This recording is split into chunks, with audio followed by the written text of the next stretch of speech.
Terima kasih atas semua pertanyaan yang telah ditanyakan kepada kami dari Bang Faisal, Bang Salechan, Mas Joko, dan Mas Harfan ya. Harfan. Baik, yang pertama bagaimana mendistribusikan ide. Tadi pertanyaannya adalah berani atau tidak. Persoalan berani atau tidak ini persoalan ketegasan. Saya kira yang paling menarik pada Muktamar Pemuda Muhammadiyah kali ini adalah saya menjadi bagian kandidat yang paling sebenarnya menginisiasi banyak pertemuan-pertemuan antar kandidat. Saya sering komunikasi dengan Pak, nanti bisa langsung ditanya dengan kandidatnya, dengan Pak Amir, dengan Pak Ajis, Mas Rohmat, Pak Kim, yang memang selama ini saya lihat bahwasannya yang terjadi di Pemuda Muhammadiyah adalah banyak di ortom-ortom itu, timbulnya faksi-faksi itu justru dari para kandidat tersebut. Ketika kandidat kalah, gitu ya. Ketika kandidat kalah, maka kandidat itu tidak mau masuk ke dalam periodenya itu, kemudian timbul bahwasannya dia adalah faksi itu. Nah, bagaimana kemudian kita bisa menjemput tadi atau menetralitas dari masing-masing faksi tadi? Ya, ini memang dimulai dari kandidatnya itu sendiri. Harus ada sisi objektivitas dari kandidat yang memang tidak boleh terlalu memaksakan apa yang kemudian menjadi realitas peta politiknya. Bahwasannya kalau dalam politik praktis kita mengenal yang namanya koalisi, kita mengenal adanya kebersamaan. Kalau yang paling mungkin untuk kita breakdown dalam Pemuda Muhammadiyah, ini menjadi keharusan karena semuanya mau membesarkan Pemuda Muhammadiyah. Oleh karena itu, ini adalah keberanian kami, saya secara pribadi, untuk melihat atau membumikan gagasan atau ide-ide yang kemudian menjadi goal saya, menjadi tujuan saya, tidak hanya pada quote-unquote gerbong yang saya miliki nanti ke depan. Karena saya yakin semua potensi yang dimiliki oleh masing-masing kandidat ini variannya berbeda-beda. Pak King Faisal misalkan, lagi izin ke toilet, dia punya kemampuan di bidang hukum. Mas Amir, mantan Ketua Umum DPP IMM, punya kemampuan di bidang pendidikan, dan seterusnya Mas Rohmat, Mas Aziz, dan lain-lain. Artinya, kalau kemudian ini berada dalam satu pimpinan, ya, dengan kompetensi masing-masing yang kemudian tadi disampaikan oleh Mas Harfan, ini menjadi sebuah kepastian Pemuda Muhammadiyah dalam konteks dalam bukunya Profesor Renat Kasali dengan teori Sigmoidov-nya itu, kurva S yang akan terus naik ke atas, bukan kurva S yang akan terus naik ke bawah. Nah, itu kemudian menjawab tantangan dari Bung Faisal yang saya kira ini secara jantan menanyakan kepada kami para kandidat. Nah, kemudian tentu dalam proses perjalanan masing-masing priorisasi ada problem-problem mendasar, Bang Salechan, terkait dengan fenomena yang terjadi dengan portofolio pimpinan pusat, pimpinan wilayah maupun pimpinan daerah. Problem mendasar memang selama ini kita Pemuda Muhammadiyah secara personal banyak berkutit yang seperti tadi Bang Salechan katakan, terlalu jumut dengan apa yang menjadi statement Kiai Dahlan. Kita terlalu menginternalisasi diri kita di Muhammadiyah. Bahwasanya kita lupa peran kita sebagai anak muda itu bukan hanya di Muhammadiyah. Muhammadiyah dengan jumlah klaim kita kurang lebih 30 juta. Kalau data dari LIPI terakhir, jumlah warga Muhammadiyah itu hanya 7% dari 250 juta. Artinya ternyata ada 93% lagi yang sebenarnya menjadi ranah dakwah Pemuda Muhammadiyah. Kalau kemudian kita jumut dengan 7% tadi, kita nggak akan bisa menjadi kader-kader bangsa. Kalau tadi ada sedikit koreksi mengenai siapa penerus Mas Busro Mukodas yang disampaikan oleh Pak Faisal, karena saya belum memotret Pak Faisal. Pak Faisal calon kandidat doktor, ternyata Pak King calon kandidat doktor, dan kemudian bisa dikader secara militan nanti untuk meneruskan apa yang menjadi komitmen kita mengenai gerakan mainstream korupsi atau terkait dengan bidang hukum. Nah, ini adalah kesalahan dari pemetaan dari kompetensi atau kualitas kader yang kita punya yang kemudian ini menjadi modal kita sebenarnya. Nah, politik di Pemuda Muhammadiyah ini menjadi keniscayaan. Kita menjadi kandidat ini frame-nya ada frame siasa, frame goal politik. Tapi bahwasannya peran politik praktis dalam konteks transaksional adalah sebuah komitmen kami, saya dan 5 kandidat. Saya nggak tahu 2 kandidat yang itu berkomitmen atau tidak gitu ya. Kami yakin berlima ini punya komitmen untuk tidak terjadi lagi money politik seperti itu Muktamar Pemuda Muhammadiyah di Jakarta kemarin. Gitu. Karena kita tahu penyakit awal mulanya adalah di Jakarta. Kemudian terjadi dekadansi moral di Pemuda Muhammadiyah maupun turunnya Pemuda Muhammadiyah pada ranah yang paling bawah pada saat sekarang ini. Oleh karena itu proses transaksional lebih kepada ide-ide, lebih kepada gagasan-gagasan, lebih kepada pemikiran-pemikiran. Apa yang kemudian Pak Kim bisa berikan kepada saya kalau kemudian Pak Kim menjadi wakil ketua bidang hukum saya misalkan, gitu. Apa yang bisa diberikan oleh Pak Hamid ketika menjadi wakil ketua sekretariat menjadi bidang pendidikan misalkan. Ini proses transaksional ide sebenarnya kemudian tadi Pak Salecan maksudkan. Oleh karena itu frame politik kita pada proses transaksi ide dan gagasan. Nah yang paling penting juga terakhir mengenai kantor PP, mungkin bisa dicek langsung oleh PWPM Jawa, PWPM DKI Jakarta, PWPM DIY, siapa yang memulai utama mengenai gagasan kantor Jogja. Kalau saya tidak boleh untuk terlalu melontarkan ini, saya adalah kandidat yang pertama yang sering saya lontarkan kepada Mas Ridwan. PP Pemuda Muhammadiyah ke depan harus punya 2 kantor Jakarta dan kantor Jogja. Frame-nya harus sama seperti frame Muhammadiyah. Ini janji saya sebagai kandidat, janji saya sebagai orang Jakarta, karena saya lihat kebutuhan kader pada konsep-konsep pengkaderan itu hanya dimiliki oleh Yogyakarta hari ini dengan berbagai macam kompetensi yang dimiliki oleh Pemuda Muhammadiyah Jogja dalam konteks kaderisasi.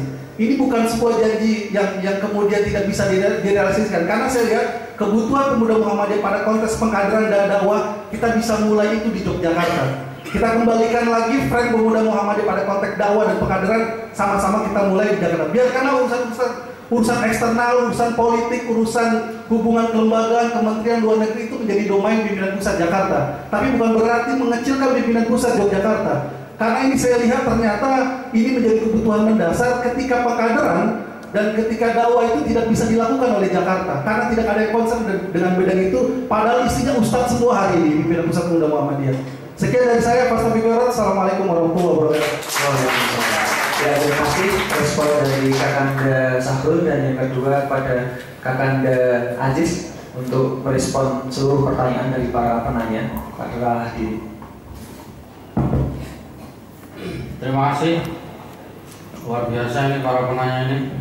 Dan satu pertanyaan saya belum jawab. Ketika setelah forum silakan. Oh ya, setelah apabila Kalau itu saya SMS saja Mas Arman ya. Oke. sekarang ini biar tahu publik.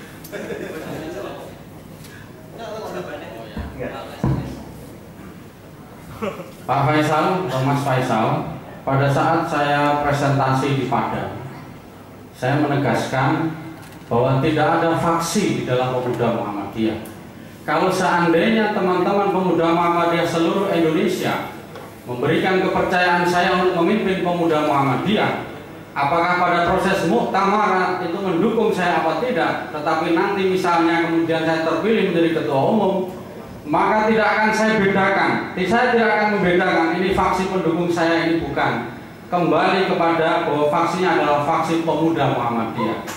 Semua talenta, semua potensi kader Pemuda Muhammadiyah akan saya rangkul dan akan saya tempatkan di tempat yang terbaik sesuai dengan kemampuannya masing-masing. Mantap. Saya kira itu untuk jawaban Mas Faisal. Kemudian yang kedua, soal politik transaksional, saya yakin Bapak Salecan senior kita itu ya mungkin sambil bercanda tapi sekaligus juga menguji 5 kandidat di depan ini. Sekali lagi, ketika kita bicara itu harus kembali, ya tadi juga ada kalimat dari Pak Salecan, mari saya ingin mengajak semua kader Pemuda keluar dari amal usaha Muhammadiyah untuk cari di luar. Dalam konteks ini saya kurang sepakat, meskipun beliau senior saya. Bisa dibayangkan kalau kader Muhammadiyah keluar semua dari amal usaha Muhammadiyah, habislah amal usaha Muhammadiyah dirayah oleh orang-orang yang bukan kader Muhammadiyah. Jangankan kita keluar semua, kita sudah banyak kader di amal usaha Muhammadiyah saja ada yang terpinggirkan kader-kader Muhammadiyah. Tidak percaya tanya Pak Husni Amrian. Oleh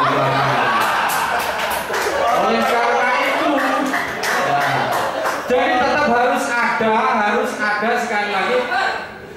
Jadi harus ada penataan kader sekali lagi. Memang harus ada yang fokus di amal usaha Muhammadiyah. Di situ harus betul-betul fokus terhadap kader-kader Muhammadiyah. Ada juga yang harus di luar berjuang untuk Muhammadiyah. Oleh karena itu kembali Mohon izin saya mengutip sebuah ayat dalam Quran surat At-Taubah ayat 122.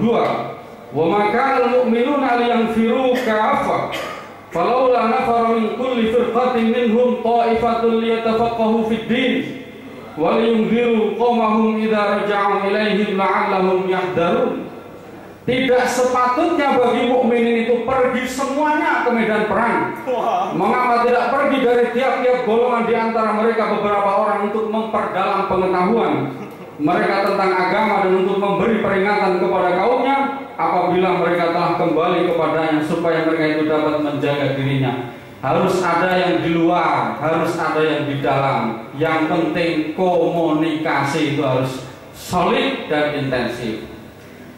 Demi itu kemudian jawaban saya dari soal RMI, saya kira bukan domain saya untuk menjawab.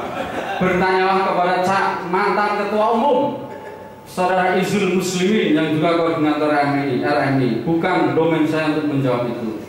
Kemudian soal kader perserikatan umat dan kader bangsa, sekali lagi saya ulangi, itu sudah termaktub dalam anggaran dasar Pemuda Muhammadiyah dan juga di dalam anggaran dasar Muhammadiyah. Tinggal kita sekali lagi kader Pemuda Muhammadiyah ini mengimplementasikan bagaimana mencetak kader-kader persyarikatan, mencetak fuqaha ulama, juga kemudian kita sekali lagi saya ingin garis bawahi Bapak Saleh bahwa kita sama sekali tidak alergi terhadap politik.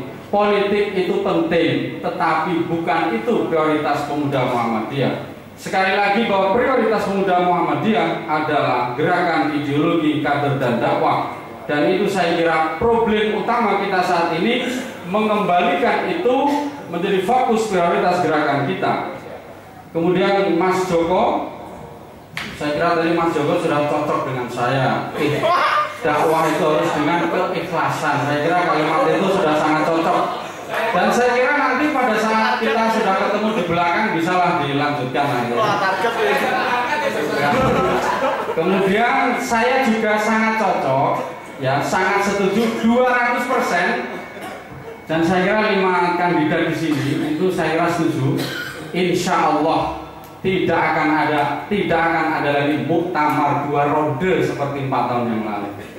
Muktamar luar biasa, Pondok Gede tak dilanjutkan UNJ. Saya kira itu presiden yang sangat buruk dulu itu, dan insya Allah tidak akan terulang kembali. Dan tidak boleh lambatin kursi. Saya kira itu cara-cara yang tidak elegan, cara-cara yang tidak elok lah saya kira. Jangan jual Muhammadiyah, saya kira sepakat ya. Jangan jual Muhammadiyah, jangan jual Pemuda Muhammadiyah. Tadi saya kira pragmatisme itu tidak boleh ada di Pemuda Muhammadiyah. Tidak boleh ada itu money politik. Ya, saya kira tadi sudah kita sepakat. Kalau perlu saya kira soal money politik bisa kita tidak lanjuti dalam kontra politik atau kontra komitmen, tidak apa-apa. Kalau memang diperlukan. Jadi tidak boleh ada ya kegiatan money politik dan sebagainya yang menjadi tradisi partai politik, jangan dibawa ke dalam Pemuda Muhammadiyah. Kemudian kantor Jogja, ya, saya ingin menjawab Saudara Harpan. Sejak muktamar Pemuda Muhammadiyah waktu Mas Yoto terpilih itu Surabaya ya, kemudian di Samarinda. Coba saya ingin tanya, ini juga masih banyak saksi-saksi sejarah. Terpilihnya Mas Yoto waktu itu juga ada isu Mas Mukti yang mengalahkan Mas Yoto pada waktu itu di muktamar Surabaya. Tim suksesnya mungkin juga Mas Salehcan juga sukses mengantarkan Mas Mukti, tapi kemudian soal kantor Jogja menjadi sepi, tidak pernah ada pembahasan lagi. Jadi sebetulnya pertanyaan tidak hanya kepada 5 kandidat, tetapi juga kepada Pak Salehcan misalnya dan kepada yang lain-lain. Kemudian terpilihnya Mas Saudara Izul Muslimin ya di Samarinda, luar biasa ramainya tentang soal kantor Jogja itu. Tetapi ketika Mas Izul terpilih, kemudian Jogja dilupakan. Itu juga bagian dari sejarah yang saya kira kita tidak boleh kemudian melupakan itu. Oleh karena itu saya kira kita kalau soal bicara tentang kantor ini, kita bicara tentang sebetulnya urgensi pembicaraan kantor itu apa. Pertama, beberapa muktamar itu, terutama 2 kali muktamar ya, Jogja ini selalu dianggap sebelah mata. Di Samarinda kalah, tersingkir. Kemudian di tempat Muktamar 2 ronde Jogja juga kemudian kalah, tidak terakomodir dan sebagainya itu. Saya kira itu urgensinya adalah saya menggarisbawahi di sini soal bagaimana komitmen kita, perkaderan kita. Saya setuju bahwa bidang kader dan bidang dakwah itu mestinya dibawa atau menjadi kekuatan atau diberikan kepada potensi-potensi teman-teman Jogja itu agar serius mengelola kaderisasi dan dakwah itu. Ya, meskipun kemudian saya bukan berarti seudon teman-teman Jakarta yang saya kira mereka juga sebenarnya fokus soal itu, hanya kadang-kadang mungkin lupa saja ya soal kaderisasi, soal dakwah dan sebagainya itu. Jadi saya kira itu kita kembalikan ya, soal dakwah dan kader itu menjadi fokus teman-teman Jogja dan Jawa Tengah. Mas Rohmat, saya tadi lupa menyebut Jawa Tengah. Saya kira itu yang bisa saya sampaikan. Mudah-mudahan ada manfaatnya. Assalamualaikum warahmatullahi wabarakatuh. Terima kasih respon yang menarik dari Kakanda Aziz, dan selanjutnya pada Kakanda Amir untuk merespon seluruh pertanyaan dari para penanya. Terima kasih, moderator. Saya mencoba memberikan catatan kaki atas pertanyaan Pak Faisal tadi ya, kandidat Dr. Faisal bidang hukum. Udah pergi kayaknya.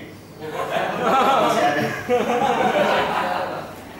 Insya Allah jika diberikan amanah oleh Muktamirin, insya Allah ini menjadi tugas tersendiri. Insya Allah rekomendasi PP Pemuda Muhammadiyah ke depan untuk formasi di bidang hukum, salah satunya adalah Saudara Faisal.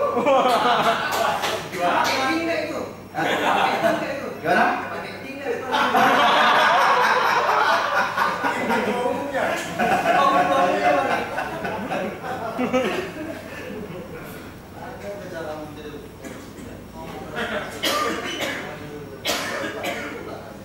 Baik, yang berikutnya berkaitan dengan, saya memulai dari bawah tadi ya, Mas Arfan.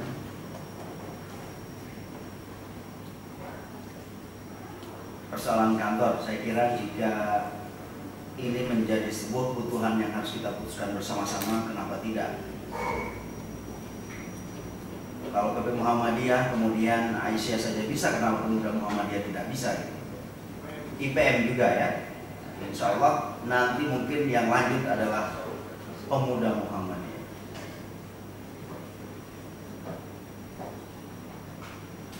Tentang meminimalisir potensi praktik atau politik transaksional di Pemuda Muhammadiyah, saya insya Allah berkomitmen jika diberi amanah, maka semua potensi anak bangsa termasuk yang berlima ini maupun yang dua tidak datang jika bersedia gitu, dan dikehendaki untuk masuk, insya Allah akan memperkuat barisan atau kabinet PP Pemuda Muhammadiyah. Saya luruskan dulu, yang saya maksud itu bukan transaksional di muktamar.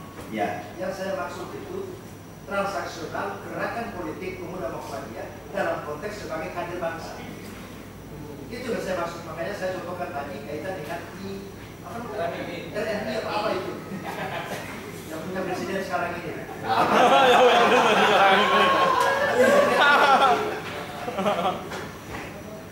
Baik, tadi beberapa narasumber maupun kandidat sudah menyampaikan sebetulnya, termasuk para panelis tadi berkaitan dengan ya politik atau bagaimana Pemuda Muhammadiyah memandang politik. Bahwa politik yang harus dilakukan atau diperankan oleh Pemuda Muhammadiyah itu bukan politik untuk misalnya kepentingan pribadi, tapi kepentingan politik masa depan yang harus kemudian menjadi komitmen dan concern Pemuda Muhammadiyah secara institusi.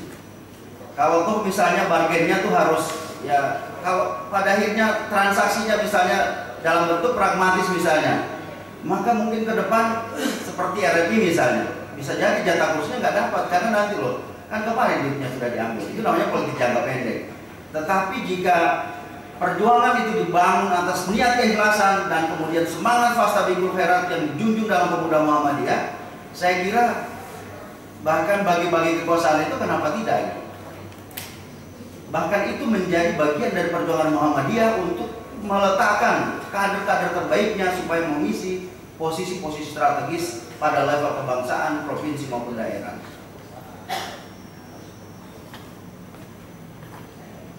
Kemudian yang berikutnya berkaitan dengan komitmen saya secara pribadi misalnya, bahwa ke depan bahkan saya mengusulkan supaya meminimalisir politik transaksional dalam proses Muktamar Pemuda Muhammadiyah ini.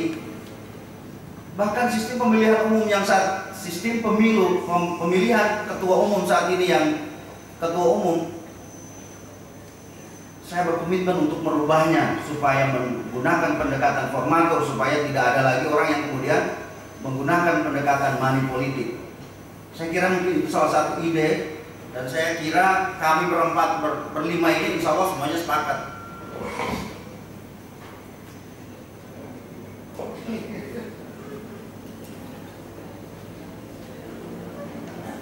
Saya kira itu yang dapat saya sampaikan.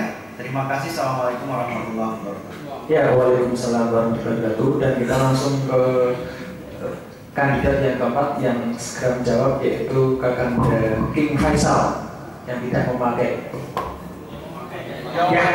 King, yang Faisal di sana. Silakan. Baik, terima kasih. Assalamualaikum warahmatullahi wabarakatuh. Saya sebetulnya sebagian sudah terjawab oleh teman-teman kandidat tadi terkait dengan kondisi objektif ya dan relevansinya dengan pertanyaan dari teman-teman maupun kakanda dan senior yang hadir pada kesempatan hari ini. Tapi begini, pertama ihwal tentang distribusi kader itu menjadi komitmen saya. Gitu. Artinya apa? Kita itu memang nggak krisis kader dalam pengertian stok kader kita itu tersebar, tapi problemnya adalah transformasi pengkaderan di kepemimpinan itu yang belum maksimal. Artinya gini, pertama pada tataran kebutuhan internal organisasi, kondisi problem organisasi yang ada di wilayah Jawa misalnya itu berbeda di luar Jawa, terutama bagian timur misalnya, atau Kalimantan misalnya. Nah, kita harapkan rata-rata teman-teman yang mengabdi untuk kepentingan Pemuda Muhammadiyah di daerah yang taruhlah di luar Jawa itu yang secara kualitatif SDM-nya itu masih bisa dihitung dengan jari, itu kan hampir umurnya masih sudah cukup senior ya. Jadi tidak ada akselerasi atau transformasi pengkaderan di situ. Nah, kita berharap supaya ke depan itu harus ada reorientasi atau revitalisasi, penguatan kapasitas terhadap sumber daya pengkaderan kita ini, supaya paling tidak itu kebutuhan proses transformasi pengkaderan itu minimal bisa berjalan secara proporsional di seluruh wilayah yang ada di Indonesia, terutama daerah-daerah di luar Jawa. Gitu. Kemudian kalau kita berbicara bukan soal krisis pengkaderan yang harus kita pahami dalam konteks ini, tapi begini, ada 3 lokus persoalan atau 3 titik epicentrum domain peta dakwah dan input proses pengkaderan yang harus dilakukan oleh Pemuda Muhammadiyah ke depan itu, pertama adalah untuk kebutuhan perserikatan sendiri organisasi, kemudian kebutuhan keumatan dan kebutuhan konteksnya nasional bangsa. Nah, kalau bicara pada tataran mengenai soal keterlibatan atau konsentrasi energi politik dari beberapa kader kita yang berafiliasi secara struktural atau taruh menjadi partisan dari beberapa partai politik yang ada di Indonesia, saya kira itu bukan hal yang tabu, tetapi harus mengusung dakwah di bidang politik. Itu yang kita pahami. Artinya apa? Cita-cita, keyakinan hidup dan platform Gerakan Pemuda Muhammadiyah sebagai amar ma'ruf nahi munkar itu harus dipraktekkan dalam bidang yang digeluti oleh kader yang bersangkutan. Sehingga apa? Sehingga transaksional, kemudian pragmatisme, oportunis dan sebagainya itu saya kira bisa diminimais. Walaupun saya tidak berani mengatakan hilang 100%, karena itu tidak mungkin. Nah, itu yang perlu kita dudukan dulu. Kemudian kalau kita bicara pada soal, sebetulnya tidak ada beban historis terkait dengan dinamika kepemimpinan yang ada sekarang ini. Yang ada hanyalah bagaimana kita melakukan reorientasi program kerja, evaluasi secara menyeluruh, apa yang belum tuntas diselesaikan kepemimpinan 4 tahun yang sekarang, yang positif, yang negatif apa saja, itu lalu kemudian dirumuskan oleh kepemimpinan periode yang akan datang, dan kebutuhan apa saja yang bisa menjadi skala prioritas program itu yang harus kita dorong. Nah tentu bidang pengkaderan dan dakwah itu menjadi leading sector atau menjadi skala prioritas utama karena esensi perserikatan dan tentu Muhammadiyah sebagai bagian dari stok perserikatan pengkaderan perserikatan itu sendiri itu mempunyai peranan yang luar biasa dalam soal ini. Kemudian soal lain yang ingin saya katakan tadi soal kemungkinan ya, kalau teman-teman mengatakan tadi misalnya Mas Harman mengatakan soal apakah Anda bersetuju soal kemungkinan nanti ada dualisme secara kesekretariatan PP Pemuda Muhammadiyah ke depan di Jogja dan Jakarta. Saya berani mengatakan kenapa tidak. Bagi saya ini bukan lagi soal keinginan, tapi ini sudah soal kebutuhan dan tuntutan. Nah, pertama apa? Pertama itu saya kira agak elegan kalau untuk kepentingan tertib administrasi secara internal organisatoris, saya kira core-nya di Jogja itu lebih pas. Kemudian wilayah PP Muhammadiyah yang ada di Menteng dan juga IMM dan yang lain ini berada di poros kekuasaan negara. Jadi cenderung konsentrasi energi itu disibukkan dengan konstelasi ketatanegaraan yang sifatnya sangat cenderung pragmatis gitu, melupakan bagaimana penguatan, bagaimana proses pengkaderan dan proses gerakan dakwah itu bisa ditata dan dikelola secara baik. Nah, kalau Jogja kemudian kita tempatkan sebagai bagian dualisme dan pengertian, kita alokasikan sebagian tanggung jawab di bidang yang relevan, dan dalam hal ini saya kira misalnya bidang dakwah dan kaderisasi itu kita tempatkan di Jogja, menurut saya ini jauh produktif ke depan dan sangat prospektif untuk sustainable kelanjutan daripada eksistensi dan menjaga marwah organisasi ini sendiri ke depan itu. Karena Jakarta terlalu banyak disibukkan dengan konfigurasi konstelasi ketatanegaraan, sehingga proses pengkaderan itu menjadi sesuatu hal yang cenderung dilupakan. Kalau kita tenangkan di kota yang istimewa ini, kota yang tenang, sejuk dan sebagainya, lalu kita maksimalkan, saya kira menjadi besar dan outputnya juga sangat luar biasa ke depan. Kata kuncinya, saya berani mengatakan kalau saya insya Allah diberi amanah, salah satu program prioritasnya adalah saya akan memperjuangkan tentang soal itu. Jogja harus diwacanakan dan harus dijadikan sebagai salah satu ya pusat daripada pimpinan pusat Pemuda Muhammadiyah, sehingga dia menjadi integratif dengan PP Muhammadiyah yang hari ini saya kira sudah berjalan cukup bagus juga. Soalnya tinggal kita sinkronkan dan kita sinergikan dengan PP Muhammadiyah, kira-kira apa yang perlu kita bangun secara kolektif gitu. Kemudian soal lain tadi adalah soal yang break dulu berdasarkan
Ya, silakan dilanjutkan. Kakak Daniel Faisal.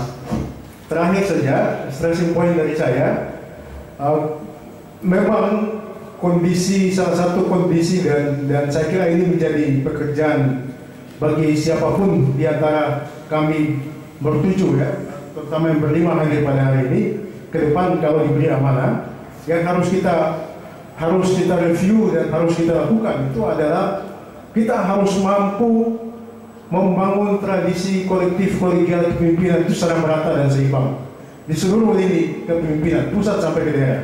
Artinya apa? Saya ingin mengatakan bahwa pendistribusian kader-kader terbaik kita dengan lintas kompetensi keilmuan yang dimiliki itu menjadi sebuah keniscayaan yang harus kita dorong. Tidak hanya di level pusat, semua lembaga-lembaga negara yang di daerah pun, dan tidak hanya terbatas lembaga daerah atau lembaga negara yang berurusan dengan soal politik ansih. Semua pendidikan, ekonomi, sebagainya harus kita dorong sama-sama. Kalau pusat berada pada level kebijakan makro, bisa membangun atau mengintensifkan akses jaringan atau komunikasi dengan lembaga-lembaga negara, bahkan sampai ke pihak pemerintah daerah sekalipun. Itu harus kita lakukan supaya apa? Juga kita memberikan porsi yang maksimal dan proporsional bagi kawan-kawan kader-kader terbaik kita yang ada di daerah, wilayah yang ada, turut bersama-sama membesarkan pemuda Muhammadiyah yang ke depan. Saya kira itu saja. Terima kasih. Assalamualaikum warahmatullahi wabarakatuh. Ya, kita langsung ke kandidat terakhir pada Kang Rohmat. Ya, kami terima kasih. Yang pertama menjawab apa yang dipertanyakan oleh Saudara Faisal, kandidat doktor dari Undip. Problem yang terjadi kalau kita amati dari periode ke periode adalah memang tidak lengkapnya distribusi pimpinan dalam pimpinan pusat. Kita harus akui itu bahwa, dan bahkan mungkin yang paling mengkristal adalah periode yang sekarang, harus kita akui bahwa unsur kedaerahan sangat dominan, dan itu menjadi satu titik nadir bagi perjuangan gerakan pemuda Muhammadiyah. Harus kita akui bahwa dengan konsep berbackground asas kedaerahan tentu akan menjadi warna tersendiri bagi gerakan pemuda Muhammadiyah untuk bisa kita sebut sebagai gerakan mohon maaf syarat. Pernah suatu ketika saya mengatakan bahwa kenapa pimpinan pusat pemuda Muhammadiyah tidak berwarna-warni dari Sabang sampai Merauke, kita rekrut semuanya kata-kata terbaik. Toh banyak sekali calon-calon kandidat formatur yang masuk dan lolos, dan itu semuanya memiliki kapasitas yang sangat luar biasa. Karena mereka sudah bisa lolos menjadi calon formatur, tentu bisa dan mau direkrut menjadi pimpinan pusat pemuda Muhammadiyah. Dan itu dorongan kami Jawa Tengah saat itu. Tolonglah Mas, tolong teman-teman direkrut semuanya. Tapi kenyataannya memang seperti itu. Dan periode itu harus kita akhiri.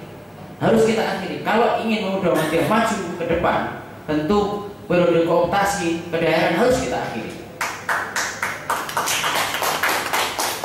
Itu yang pertama. Jadi jangan ragu masalah Mas Faisal. Kalau saya jadi, Anda akan saya pasang jadi pimpinan pusat. Kalau Anda masuk jadi calon formatur. Tapi saya tidak tahu apakah Anda lolos tidak. Yang pertama. Yang kedua, Kanda Salecan yang terhormat, beliau adalah salah satu pendorong Pak Putih maju menjadi ketua umum PP Muda dan berhasil. Maka lewat forum ini tentu saya akan memberikan apresiasi yang luar biasa kepada Mas Salecan. Pragmatisme politik Mas Saleh sangat terjadi, tidak hanya sekedar dalam domain politik atau bahkan mungkin partai politik yang mungkin saja kita bisa amati nasionalisme, tapi bahkan yang terjadi yang kita amati adalah pragmatisme politik itu terjadi di partai-partai yang berbasis Islam.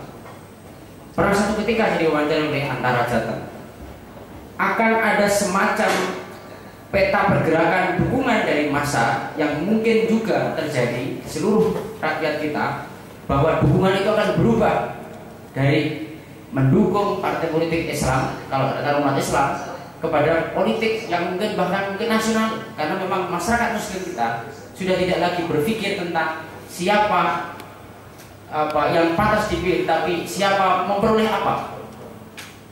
Saya mendapatkan apa ketika memilih ini. Dan itu jujur harus kita akui, itu merangsek ke dalam periodisasi Muhammadiyah, bahkan mungkin juga pimpinan pusat maupun pemuda Muhammadiyah atau bahkan organ yang lain. Mohon maaf, harus kita akui transaksionalnya memang berbeda-beda. Kalau Muhammadiyah mungkin mohon maaf tukar menukar calon, ini dari Jawa Tengah ada 10, Jogja berapa, itu transaksional juga, walaupun nggak pakai uang. Tetapi harus kita akui bahwa di Muhammadiyah nggak ada uang. Tapi transaksional tentang peta mindset yang akan dibangun Muhammadiyah ke depan seperti apa. Dan selama yang saya lihat transaksional antara Jogja, Jateng, DIY, Jakarta, kemudian juga Jatim itu berhasil dengan mulus, dengan memposisikan kata-kata terbaik Muhammadiyah dalam pesta Muhammadiyah. Dan itu yang tidak terjadi di pemuda Muhammadiyah. Kami harus akui bahwa politik transaksional di pemuda Muhammadiyah masih sebatas transaksional bersifat materi. Jujur masalah saya akui, di dalam forum yang terhormat ini saya hilang 2 rekomendasi bukan karena persoalan apa-apa, tapi persoalannya sangat gampang ditebak. Mas Rahmat, kami itu orang pragmatis. Kami itu berangkat itu tidak ada niatan apa-apa kecuali memilih. Kalau Mas Rahmat bisa memposisikan kami berangkat pulang pergi tiket, tentu akan kami rekomendasi. Itu terjadi pada saya.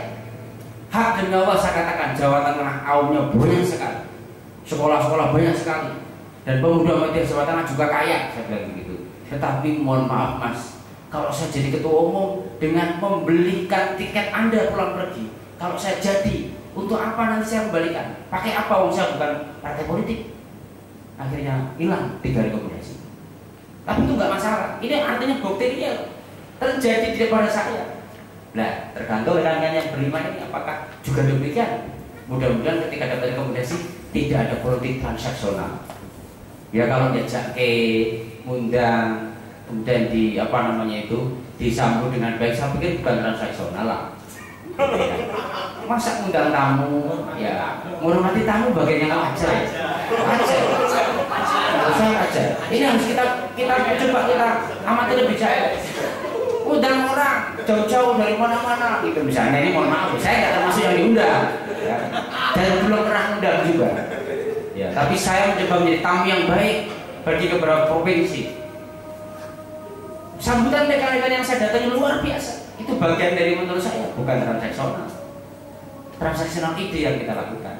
Tapi kalau ada mereka calon undang ya mungkin tindakan yang baik, saya pikir itu bagian dari penghormatan tamu. Nah, nanti di daerah Muktamar kita lihat bagi uang tidak. Kalau bagi uang, Jawa Tengah siap mengusir rame-rame calon itu. Kita sudah berkomitmen dengan Jawa Timur. Jawa Tengah ketika bertandang ke Jawa Timur sudah berkomitmen, Mas Rahmat ada calon ketua umum juga ketua BPM Jawa Tengah bersepakat dalam ini kalau ada calon yang membagi uang kita usir rame-rame dari arena Muktamar. Tergantung yang dimana. Itu masalah. Kemudian berikutnya tentang antar Jogja. Saat kami bertandang ke DIY sebagai tamu yang baik, tentu kami menawarkan program. Ada 2 program yang barangkali perlu disampaikan. Yang pertama, kita perlu menurunkan tensi politik, walaupun sekali lagi saya pribadi tidak benci politik. Tapi saya sudah tahu badan suka terhadap politik praktis. Karena menurut saya mengambil jalur yang sepi-sepi saja, kembali ke kampus, menjadi senat universitas. Bagi saya tidak cukup. Ya, pilihan itu harus kita pilih. Mau jalur sepi, mau jalur rame. Ketika saya sowan silaturahmi dan DIY, saya katakan bahwa perubahan atau penambahan kantor itu tujuan filosofisnya adalah menurunkan tensi politik. Yang selama ini kecenderungan polarisasi gerakan muda Muhammadiyah hanya pada titik itu. Jogja barangkali sebagai penengah. Tetapi ketika kita coba dengarkan saran-saran PP Muhammadiyah beberapa bapak, Mas Rahmat, tujuannya apa? Jangan hanya sekedar ikutan PP Muhammadiyah, harus digagas dulu untuk menurunkan tensi politik Pak, bagus. Tapi jangan menghilangkan keperpihakan pemuda Muhammadiyah dalam era politik. Karena hanya pemuda Muhammadiyah yang bisa masuk ke ranah politik. Muhammadiyah tidak mungkin, tidak mungkin. Apalagi Pak Suci Putra Muhammadiyah. Mohon maaf, Mas untuk. Tetapi Tetapi yang perlu kita kedepankan adalah Mas Afan, skenario untuk ke sana. Perubahan kantor itu hanya bisa melalui perubahan anggaran dasar. Dan Jawa Tengah punya 74 suara. Pada forum ini saya sampaikan itu bisa terjadi kalau 10 provinsi barangkali tambah 2 atau 3 Banten ada sepakat perubahan anggaran dasar kita dorong pada forum Tanbir.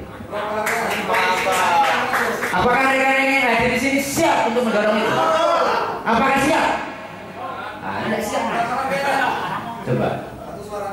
Jawa Tengah sudah mendahului. Kita sudah rakor bahwa 74 PDP, 74 suara akan mendorong perubahan anggaran dasar di 23. Yang pertama perubahan atau penambahan kantor. Yang kedua sistem pemilihan. Walaupun tahun ini periode ini tidak bisa perubahan sistem pemilihan secara formatur, tapi ada yang kita bisa. Dengan kita mendorong di anggaran rumah tangga itu, insya Allah pemilihan tidak ada lagi transaksional secara membabi buta. 12 atau 13 formatur itu akan dipilih secara demokratis dan disitulah akan terjadi pemilihan ketua dan juga formatur yang lain. Tergantung kita. Jawa Tengah sudah siap. 74 suara insya Allah akan mendorong perubahan anggaran dasar pada ranah 2. Yang pertama sistem pemilihan dan yang kedua adalah pada sistem penambahan kantor. Tergantung yang lain rekan-rekan yang punya suara. Saya pikir DKI juga punya suara, saya pikir bersepakat.